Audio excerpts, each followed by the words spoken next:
Very cold to start with some high thin clouds on Friday. Good Thursday night, East Tennessee. David Aldridge, Captain Accurate here from the Captain Accurate Weather Command Center. Well, you can see from the ultimate Doppler radar, things look quiet. There's some color on the right side of the screen. Winter storm watch. I wonder what that could be in Boone. Winter storm watch. We'll talk about that. By the way, the ultimate Doppler radar presented by Tidal Wave Auto Spa. It's like getting 2 car washes for the price of 1. They're the best express car wash and vacuum in East Tennessee. Check them out at tidalwaveautospa.com for a location near you. By the way, the state of Tennessee looks quiet tonight, but I see more color in Roanoke. What's going on over there? Why can't we get the snow? Some of those might be asking. Maybe those on Team Snow. Why does Roanoke get a winter storm watch? Because they could see up to 2 inches of snow and sleet heading into Friday night and Saturday. Oh, it's not fair. It's colder there. See, we're going to be dealing with the warmth, so it's a mainly rain event for us on Saturday. Sorry to break it to you, but that's the way it's going to be. But there's going to be many, many, many more opportunities before snow gets ruled out of the equation. It's still in the equation for this winter, but those winter storm watches cover parts of Pennsylvania, West Virginia, New York, and all the way up towards southern New England. Meanwhile, you can see the lake effect snow machine still going down near Buffalo and just maybe to the west of Rochester, New York, but really not that bad, all things considered. There's some rain moving across Oklahoma and Texas. That's part of what we're going to be watching tomorrow night and into Saturday. Now, we did see some clouds this morning, no doubt. And then the sun popped out, as expected. Now, those clouds will be pretty much, I'll say, absent for most of the evening. And then they'll start to stream in here first thing tomorrow morning. So don't expect necessarily a gray a day as yesterday or today, because tomorrow will be brighter. But we started this morning, thanks to those clouds, at 30. Now, if you felt like it was cold this morning, wait till tomorrow morning when we're down to 22.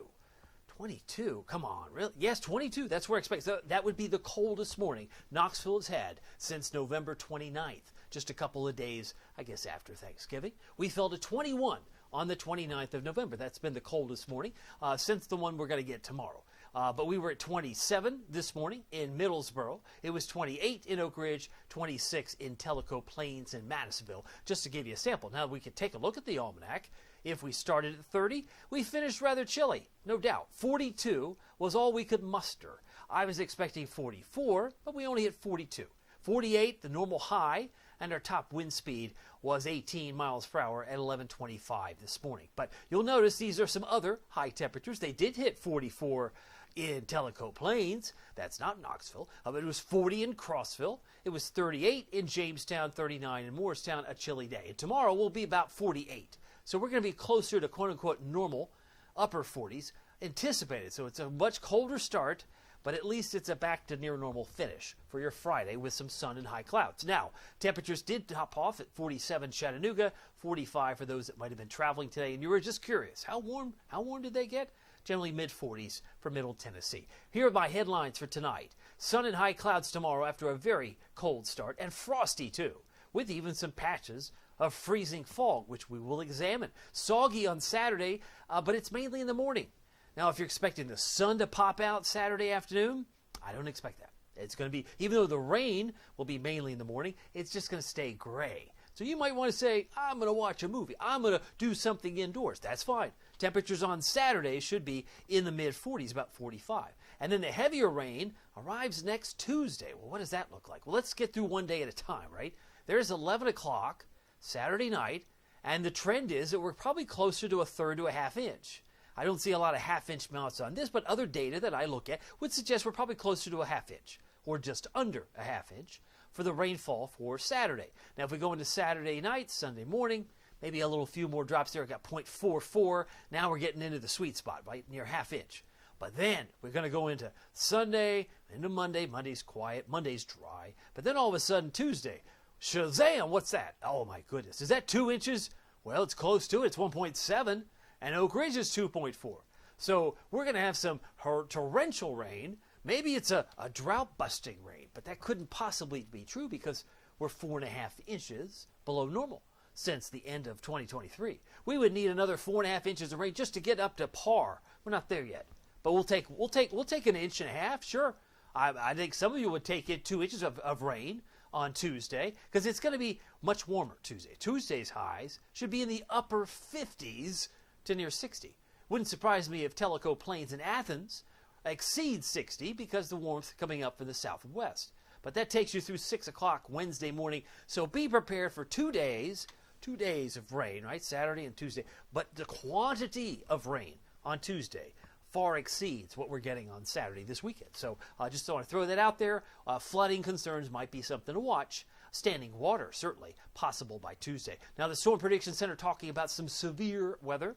In the darker green areas, that would be isolated severe storms. That would include New Orleans, possibly, Mobile, possibly, and Destin, Florida. They could see some isolated severe storms during the course of Friday. Now, if we get some thunder in the state, it looks like the way the Storm Prediction Center has drawn this map, Chattanooga would be included, and areas south of McMinnville. They might get some general thunderstorms. Now, Saturday, the chance for thunder doesn't come here, but it does expand, the severe risk anyway, into Tampa and Orlando and into central Florida, because the darker green would indicate isolated severe storms possible. So that would include Palm Bay and Jacksonville, as well as Gainesville, potentially on Saturday. We'll keep an eye on that if you have family down there. And if you have the Captain Accurate Weather app, you're way ahead of the game. You'll get notifications if you want to choose to make one of those locations your registered location.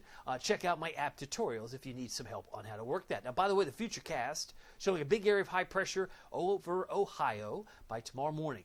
And you'll notice on the far left of the map here, Springfield, Illinois, looks like they're getting some snow. No rocket scientist, but that blue looks like snow. It is snow.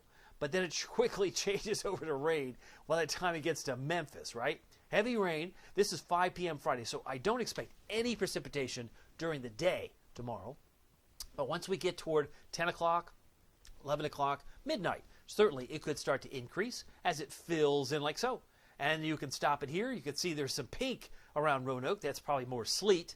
And I think for them to suggest up to 2 inches of snow and sleet, you got to throw in that and sleet option, right? Because there's a lot of pink in central Virginia by the time we hit 7 o'clock, 7:15 Saturday morning. So again, mainly a rain event. The way this is trending, there's more warmth now spreading toward Lexington, that they may see more rain than snow, the way things are shaping up. And it rolls right through eastern Kentucky by midday, and that's why most of the rain is done at the afternoon time frame, but it's still gray. It's not going to get bright in the wake of that front. Now, quickly, then some wraparound moisture comes in on Sunday. I left a 30% chance that we get some drops and maybe a few mountain snowflakes by Sunday morning at 7. And it pushes in, pushes out. It may not even be that active, but I'll keep an eye on that as well. High pressure moves in Monday. We got sunshine, and so it goes. Now, tonight, with some patches of fog possible, the last run or two of this had it much thicker.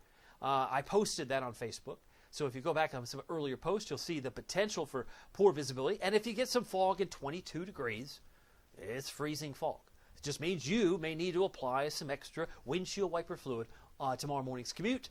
So if it may not be a factor, either way, it's going to be frosty. Even your windshield, even if you don't have the fog, there will be some serious scraping going on tomorrow morning just for the fact that it's so cold, the coldest morning that we've had since the 29th of November. So that's the visibility. Let's jump ahead to the temperatures, because this is important. Tonight, 22.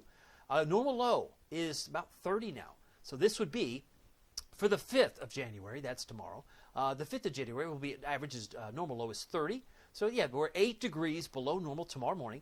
It's mostly clear, it's cold, frosty cold, and some freezing fog, maybe patchy. But we could see temperatures in the upper teens in Jonesville, possibly Newport. From the last run or two, it would look like we're pretty close to 20 now for Newport. 22 for Knoxville, Maryville, Alcoa. 23 for Oak Ridge, and 23 in Crossville in the heart of Cumberland County. 48 your high temperature tomorrow with sunshine through high clouds. Winds aren't moving much. And if they're moving at all, it's less than 5 miles per hour during the day tomorrow. Here's your forecast for Captain Accurate Weather. We're looking at Friday, tomorrow, 47, Morristown, Russellville, White Pine, Talbot, Oak Ridge, Oliver Springs, 46, Clinton, 46, Dandridge and Newport, about 50, 50 in, say, Tellico Plains, Athens, and 44 for Crossville's high on Friday. Here's your Captain Accurate Weather Authority forecast for Knoxville, East Tennessee. 45 on Saturday isn't all that warm. The warmest day, sadly, happens to be the soggiest. Oh, man. Yeah, I'm talking about 59 on Tuesday. Some may eclipse 60. But with a 90% chance of rain I mean, can you look at the data and say anything? Maybe it's 100%.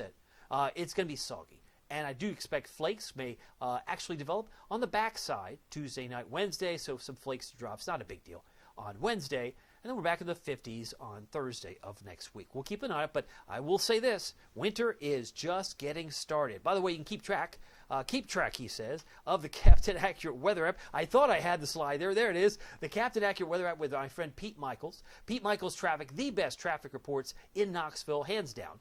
Just search Captain Accurate at the App Store and Google Play. And my name is David Aldridge. Some people call me Captain Accurate. I hope you have a safe and a delightful first weekend. I guess it's the first week. Yes, it is, because Monday was New Year's. Have a great first weekend of 2024. See you here next time. Take care.